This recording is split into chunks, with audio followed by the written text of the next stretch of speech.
todos los señores estudiantes de octavo de básica. Vamos a continuar con las clases virtuales. En esta oportunidad vamos a ver lo que sería la unidad 5, ya que ya terminamos toda la unidad 4, ¿ok? Esta oportunidad vamos a ver la unidad 5, que es el movimiento y fuerza, y vamos a ver los temas 1 y 2, que es el 1 nos manifiesta la física, una ciencia en evolución, y la 2 sobre la medición. Ok, voy a proyectar el libro para poder seguir avanzando con el libro, con los temas que nos da el libro. Así que voy a abrir el libro. Esperemos que se cargue un poquito. No se demora mucho, la verdad. Entonces, bien.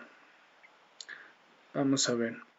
Mientras carga el libro, recordemos que es la unidad 5, movimientos y fuerzas. El tema 1, la física, una ciencia en evolución. Vamos a hablar un poquito sobre la historia y los aportes que han hecho los grandes científicos en cuanto a la evolución de la física, ¿sí? Como han destacado algunos científicos. Bien, tenemos el libro aquí, entonces estamos en la unidad 5, que es movimiento y fuerza, y tenemos el tema 1, que es la física, una ciencia en evolución. Bien, vamos a hablar un poquito de esto.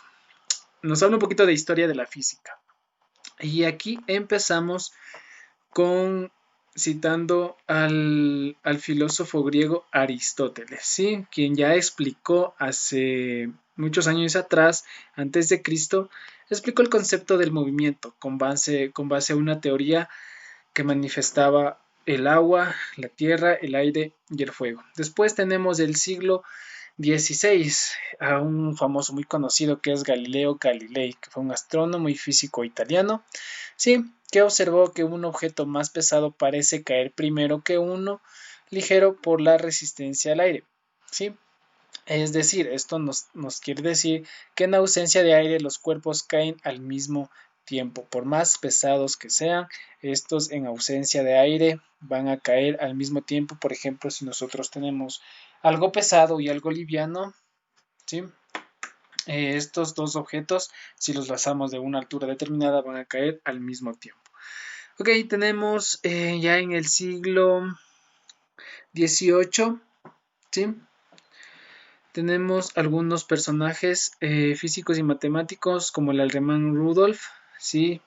El físico e ingeniero francés Nicolas Carnot y el físico químico alemán Walter, sí, que explicó sobre los conceptos del calor y las leyes fundamentales de la termodinámica, ¿sí? Desde ese siglo ya empezamos a dar formación a lo que sería las teorías y leyes sobre la termodinámica. Con esos principios se pudieron crear ¿sí? Se pudieron crear los barcos y poner en marcha los trenes, ¿sí? Gracias a estos científicos.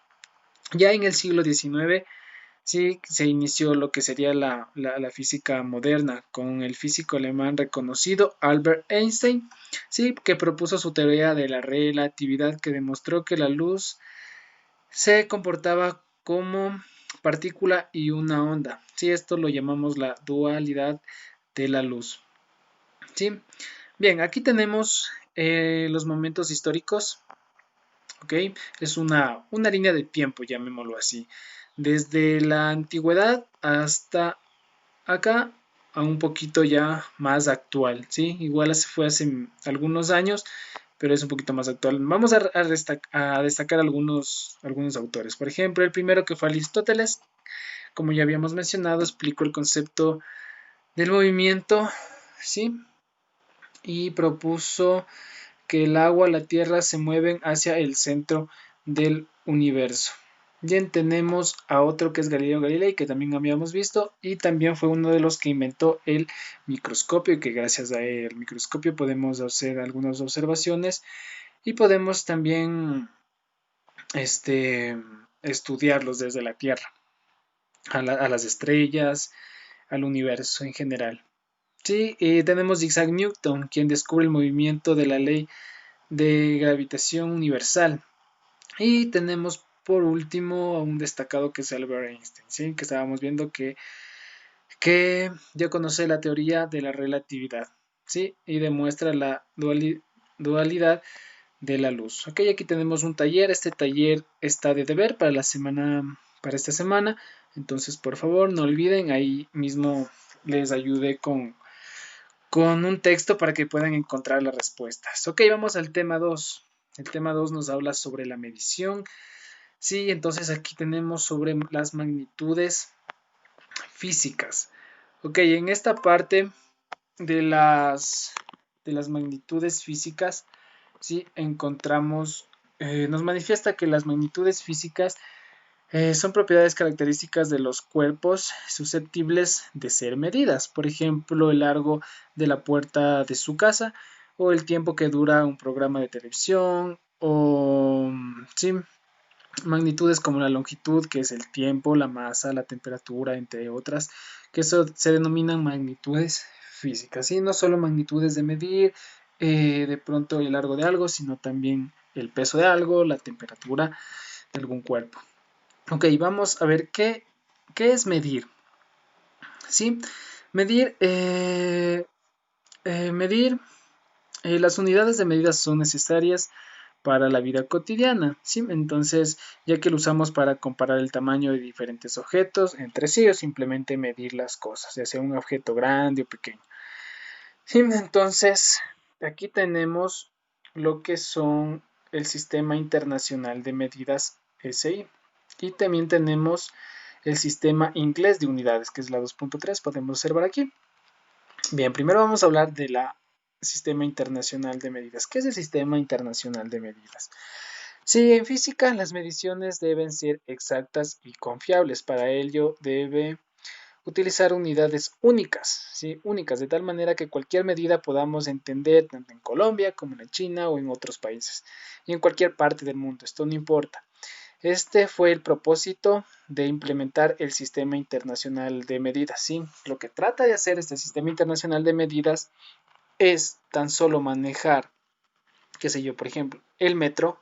Sí, aquí tenemos un ejemplo, por ejemplo, el metro, para que el metro se utilice en Ecuador, aquí en otros, en Colombia, en Uruguay, en Italia, sí, en China, para poder que todos ocupemos este sistema y así si nosotros viajamos o tenemos que hacer un trabajo, por ejemplo, de otros países, poder tener las mismas, la misma caracterización de la medición.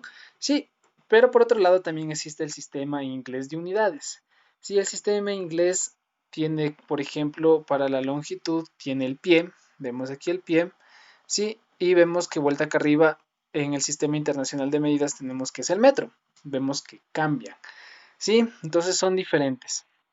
Entonces, bien, luego de esto tenemos los instrumentos de medición, tenemos algunos instrumentos de medición, lo que por lo general nosotros utilizamos es a veces la regla o el metro, sí, aquí vemos los diferentes instrumentos, en esta parte de aquí, de medición, sí, para ver igual cuánto pesa algo, el tiempo, el reloj para medir el tiempo, sí, cuánto se demora en hacer de pronto, cuánto se demora en un partido de fútbol, entonces podemos medir. Sí, entonces en esa parte, entonces aquí tenemos la posición de un objeto con respecto a un sistema de referencia. Sí, entonces aquí nos da un ejemplo que por ejemplo en este dibujito de los buses tenemos el cuerpo de referencia, el letrero de la parada. Sí, entonces se toma como referencia para determinar cuánto se demoró en llegar a esta parada. ¿Sí? Entonces vamos midiendo, tomemos como referencia la parada y decimos, vamos a ver cuánto se va a demorar hasta llegar a la parada. Entonces aquí, igual este taller, lo podemos tomar como ejemplo con la montaña rusa. ¿Ok? Entonces, esto sería la clase de hoy. Después veríamos lo que sería el tema 3, que es el movimiento. ¿Ok? Bien, eso hasta la clase. Bien, eso hasta la clase de hoy. Vamos a ver si podemos ver. Bien, bien, eso sería hasta la clase de hoy. No se olviden, por favor, hacer sus tareas y enviar sus tareas a tiempo. Nos estaríamos viendo hasta la siguiente clase virtual. Muchas gracias por ver el video.